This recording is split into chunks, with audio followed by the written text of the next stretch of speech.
Sejumlah nama tokoh mencuat untuk mengikuti kontestasi Pilkada Jakarta. Terbaru ada wacana duet Anies Kaisang untuk memimpin Jakarta. Selain keduanya, nama mantan Gubernur Jawa Barat Ridwan Kamil juga santer disebut bakal bersaing untuk jadi Jakarta 1. Lantas bagaimana peluang para tokoh ini bisa memimpin Jakarta? Kita diskusi.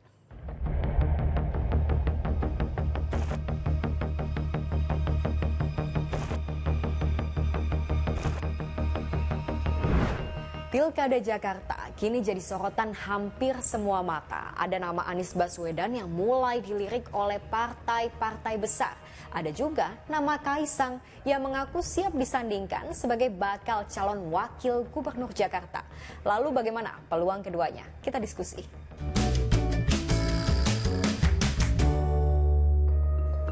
Menebak-nebak siapa saja kandidat yang mungkin maju dalam kontestasi Pilkada Jakarta bisa jadi menarik. Karena seperti sudah dapat diprediksi, kalau sosok-sosok kuat yang dengan popularitas politik tinggi, merekalah yang masuk dalam bursa Pilkada Jakarta. Terkini, ada mantan Gubernur DKI Jakarta Anies Baswedan yang resmi menerima pinangan PKB untuk diusung sebagai bakal calon gubernur Jakarta. Hari ini kami datang ke kantor DPW PKB DKI Jakarta bersilaturahmi menemui Bapak Haji Hasbiullah Ilyas sebagai ketua dan seluruh jajaran. Tujuan silaturahmi ini adalah menyambut keputusan yang telah dibuat oleh PKB yang diumumkan kemarin.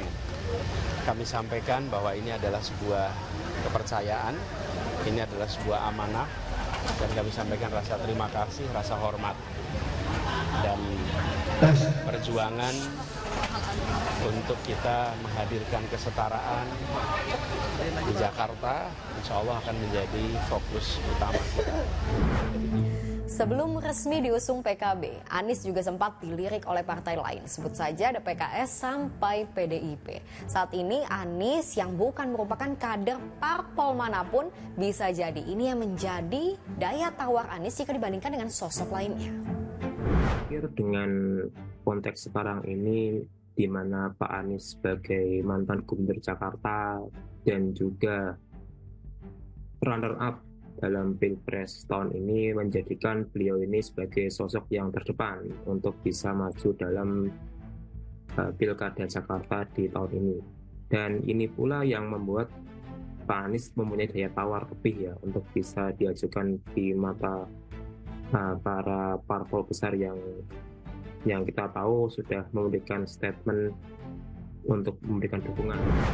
Selain Anies, ada juga nama Kaisang, putra bungsu Presiden Jokowi yang bisa melaju ke pilkada, gak lagi terhalang batas usia berkat putusan MA.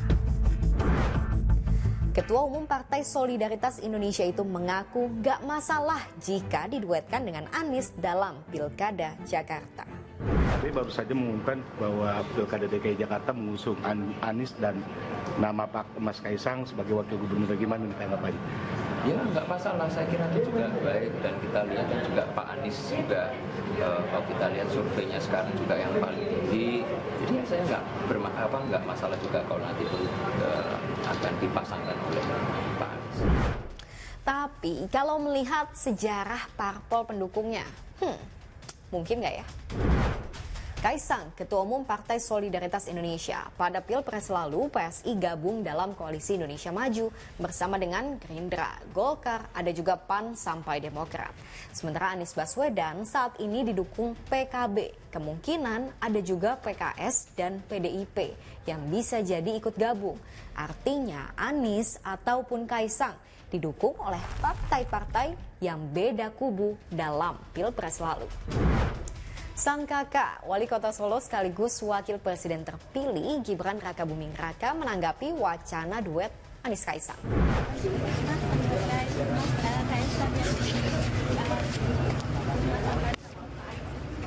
Bagus itu bagus ya. Doakan semua calon yang terbaik ya. Terima kasih. Selain nama Anies dan Kaisang, sosok lain yang juga santer masuk dalam bursa Pilkada Jakarta adalah Ridwan Kamil, mantan Gubernur Jawa Barat. Lalu apa saja pertimbangan partai-partai pengusungnya? Ini jawaban Partai Gerindra. 2 periode berikut sebelumnya nggak ada incumbent yang bertahan. Karena kritis sekali masyarakat Jakarta. Kita banyak janji, tapi nggak perform, ya nggak maksimal, kita bakal nggak akan dapat kepercayaan lagi, gitu loh. Jadi kalau masuknya Pak Ridwan Kamil itu kan terhitung sosok baru, tinggal gandeng wakilnya siapa yang mendukung, ya, bukan mengurangi, ya, bukan membebani. Saya pikir peluang Pak Ridwan Kamil menang cukup besar.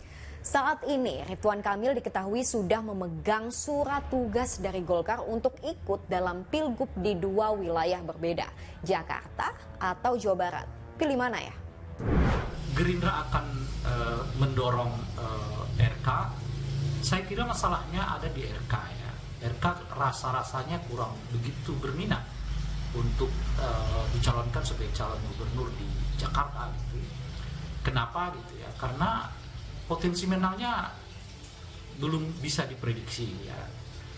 Kan dibandingkan misalnya kalau beliau di Jawa Barat. Di Jawa Barat kemungkinan menang cukup tinggi. Dan oleh karena itu ya bertarung di Jawa Barat bagi RK jauh lebih menguntungkan misalnya kalau bertarung di daerah khusus Jakarta. Sementara saat yang samaan nilai politiknya atau posisi politiknya saya kira udah kurang lebih hampir sama. Mau jadi gubernur di Jakarta atau gubernur di Jawa Barat, saya kira nilai politiknya sekarang ini ya sudah kurang lebih hampir sama, karena untuk Pilpres 2029 yang akan datang, saya kira Jawa Barat tidak bisa lagi diabaikan. Meski dalam waktu dekat, Jakarta akan melepas statusnya sebagai ibu kota, tetap saja beban sebagai pusat bisnis dan perekonomian akan menjadi tantangan tersendiri bagi pemimpinnya nanti. Nah, menurut Anda gimana? Pemimpin seperti apa sih yang cocok untuk Jakarta? Saya Sylvia, lanjut diskusi di kolom komentar.